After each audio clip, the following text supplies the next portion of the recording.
ስዊዝ ባንክ ዝብል ቃል ብተደጋጋሚ ብዙሓት ሰባት ክዛረበሉን መካትዒ ኣርእስቲ ክኸውንን ሰሚዕና ንኸውን ኢና።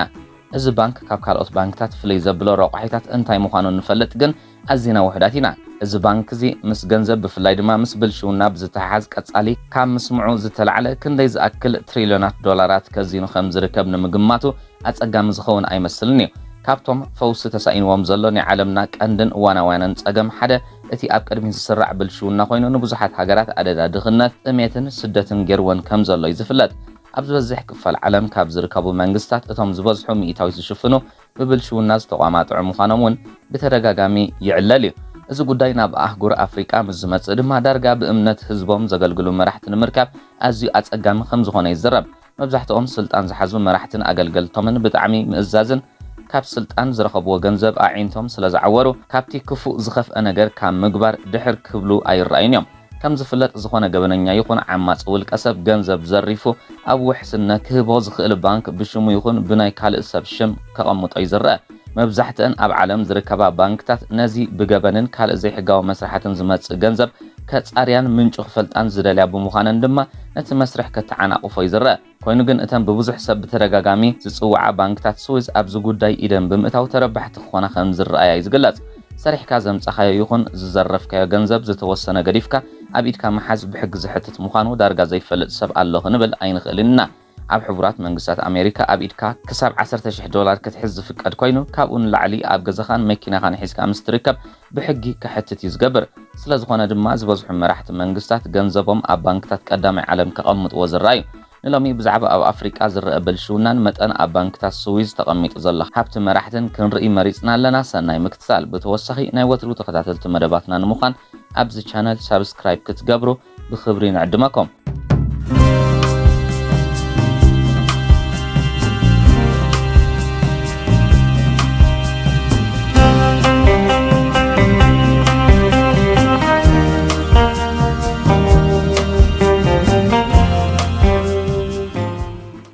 ስዊዝ ባንክ ዝበሃል ዘረባ ክንሰምዕ ከለና ሓንቲ ባንክ ጥራሕ ትመስለና ብዙሓት ሰባት ከም ዘለና ርድዩ። ኮይኑ ግን ገንዘብ ኣዋርቕን ካልእ ክቡር ዕንቁታትን ዝቕበላን ዘቐምጣን ባንክታት እታ ሃገር ብቁፅሪ ከባቢ 243 ከም ዝኾና እዩ ዝንገር። ኣብዘን ባንክታት ገንዘበይ ከቐምጥ ይደሊ ንዝብል ሰብ ምንጪ ገንዘቡ ካበይን ብኸመይን ይምጻእ ብዘየገድስ ከእንግድኦ እየን ዝረኣያ። እዚ ረቑሕ እዚ ድማ ንዝበዝሑ መራሕቲ ዓለም ብፍላይ ድማ ኣፍሪቃውያን መሊሱ ከሽብዖምን ስውር ምንቅስቓሳቶም ከዛይዱን ዝሕግዝ ኮይኑ ተረኺቡ። ካብ መራሕቲ ወፃኢ ዝኾነ በዓል ሃብቲ እውን ኣብተን ባንክታት ገንዘቡ ክቐምጥ ምስ ዝደሊ ብሓጎስ ተቐቢለን ክሰርሐን ዝረኣያ። ወላ እኳ ዳርጋ ኩለን ናይ ኣውሮጳ ሃገራት ነዚ ዓይነት መስርሕ ዝኽተላ እንትኾና ባንክታት ስዊዝ ግን ፍልይ ዘብለን ናይቲ ውልቀ ሰብ መንነት ኣብ ኢደን ዘሎ ሓበሬታን መጠን ገንዘብን ንኻልእ ኣሕሊፈን ካብ ምሃብ ዝተቆጠባ እየን። ባንክታት ስዊዝ ናይ ዓማዊሎም ቅንጣብ እውን ትኹን ሓበሬታ ንምሃብ ፈቃደኛታት ዘይገብሮም ነጥቢ ብሩህ እኳ እንተዘይኮነ ድሌት ናብአን ዝመፁ ዓማዊል ምስጢራውነቶም ምዕቃብ ብምዃኑ ዓማዊለን ከይከስራ ካብ ዝብል ከም ዝኾነ ይዝረብ። ካብዚ ብተወሳኺ ዝኾነ በዓል ሃብቲ ይኹን መራሒ እውን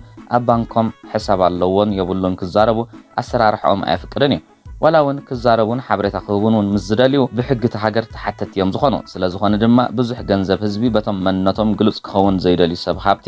ተዘዋዊሩ ኣብተን ባንክታት ብዘይ ስክፍታ ክቕመጥ ኣኽኢልዎ ከም ዘሎ ይሕበር።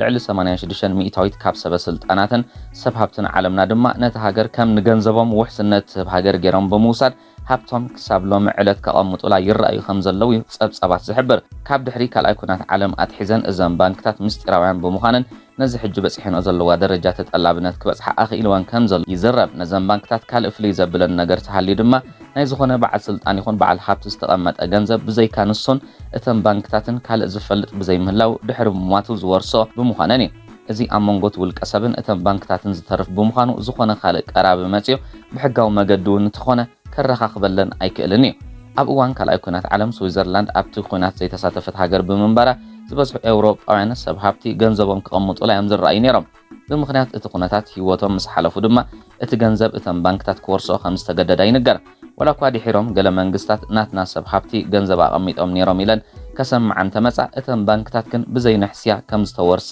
እየን ሓቢረን ኣፋኔነን። ብከምዚ ድማ ናይ ብዙሓት ሃብቲ ሒዘን ከም ዘስቀጣ እዩ ዝሕበር። ኣብዚ ኣብነት ናይ ኣውሮጳ ሰብ ሃብቲ ኣልዒልና ደኣምበር እታ ዝያዳ ተጎዲኣ ዘላ ግን ኣህጉር ኣፍሪቃ ምዃና እዩ ዝፍለጥ። ዳርጋ ዝበዝሓ ሃገራት ኣፍሪቃ ኣብ ትሕቲ መግዛእቲ ከም ዝነበራ ዝፍለጥ እኳ እንተኾነ ካብቶም ገዛእቲ ብዘይንእስ መራሕተን ይምዝምዝዎን ብምህላዎም ካብ መግዛእቲ ክወፃ ከም ዘይከኣለ ይዝነገር ካብዛ ከም ድኻት ውሰድ ኣህጉር ኣፍሪቃ ተፈሒሩ ዝውሰድ ባህርያዊ ሃብቲ ኣፍ ህዝቢ ብምዕፃው ንድኽነት ብምቅላዕን ናይ ብዙሓት ሰበስልጣናት ጁባ ክህጥር ምኽንያት ኮይኑ እዩ እቲ ኣዝዩ ዘሕዝን ነገር እቶም ሰብ ሃብቲ ካብ ህዝቦም ዝሰረቕዎ ገንዘብ ካብ ዓዶም ወፃኢ ከቐምጡ ብምምራፆም ነቶም ገዛእትና ህዝቢ ኣፍሪቃ መግዛእቲ ዘይንጸልእ ከም ዝኾና ዘርኢ ምስሊ ከም ዝህቦም እዩ ዝሕበር እዞም ሰባት ገንዘቦም ኣብ ደገ ዘቐምጥሉ ምኽንያት ካብ ስልጣን ወይ መዝነት ኣብ ዝወርድሉ እቲ ገንዘብ ክውረስ ስለ ዝኽእል እዩ ስለዚ ድማ ናይ ኣፍሪቃ መራሕቲ ቀንዲ ናይ ስዊዝ ባንክታት ዓማዊል ክኾኑ ከም ዘኽኣሎም ይዝረብ ኮይኑ ግን ከምቲ ኣቐዲምና ዝጠቐስናዮ እተን ገንዘብ ኣብ ምምፁእ ሓንጎፋ ኢለን ዝቕበላ ባንክታት ኣብ ምውፁእ ብዙሕ ፀገማት ክፈጥራየን ዝረኣያ ዋላ እውን እቲ ገንዘብ ከም ዝተዘርፈ ሓበሬታ ምስ ዝበፅሐን ናይ በዓል ቤቱ ፍቓድ ከይረኸብና ዝኾነ ክንገብር ኣይንኽእልን ኢና ብምባል እቲ ሕሳብ ከይንቀሳቐስ ከም ዝእግዳ ይንገር ናይዚ ኣብነት ድማ ሃገረ ኮንጎ እያ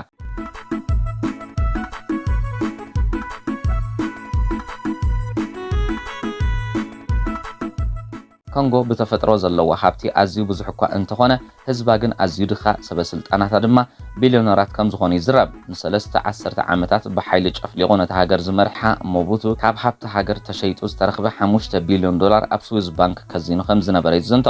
ኣብ 1997 እቲ ፕረሲደንት ድሕሪ ምማቱ ድማ ህዝቢ እቲ ሃገር ዝብላዕ ኣብ ዘይብሉ እቲ ገንዘብ ነተን ባንክታት ኮይኑ ከም ዝተረፈ ይግለጽ መርሓ አንጎላ ዝነበረ ጆዜ ኤድዋርዶ ዶስ ሳንቶስ ድማ ከባቢ 24 ቢልዮን ዶላር ናብ ኤውሮጳ ብፍላይ ድማ ናብ ባንክታት ስዊዝ ከም ዝለኣኸ ይንገር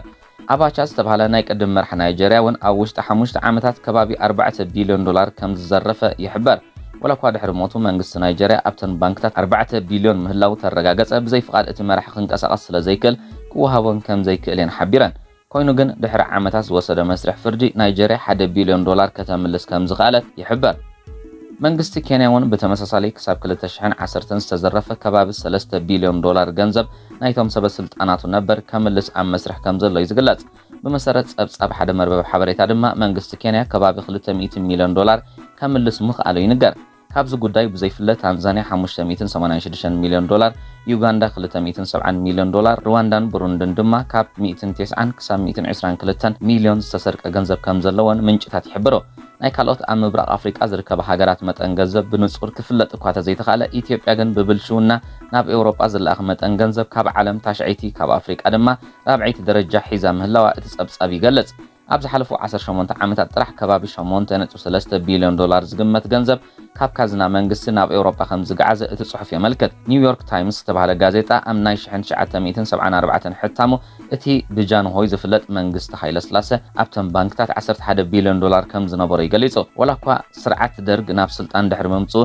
ክምለሰሉ ሕጋዊ ዝኾነ ናይ ሃይለስላሴ ፈርማን ጽሑፍን ተቕረበ ባንክታት ስዊዝ ግን እቲ ፍቓድ ተገዲዱ ጽሒፍዎ ብዝብል ሰበብ እቲ ገንዘብ ክምለስ ፍቓደኛታት ከም ዘይኮነየን ሓቢረን ኣብ መደምደምታ ኣብ ዘና ኤውሮጳ ባንክታት ዘሎ ናይ ሰበስልጣናትን ሰብ ሃብትን ቢልዮናት ተስፋ ዝግበረሉ ነገር ከም ዘይኮነ ይዝንገር ምክንያቱ ናብ ቤቶም ዝኸደስ ይትረፍ ናብ ኣህጉርና መጽኦም ዝዘረፍዎ ሃብትን ንምምላስ ፍቓደኛታት ኮይኖም ስለ ዘይፈልጡ እዩ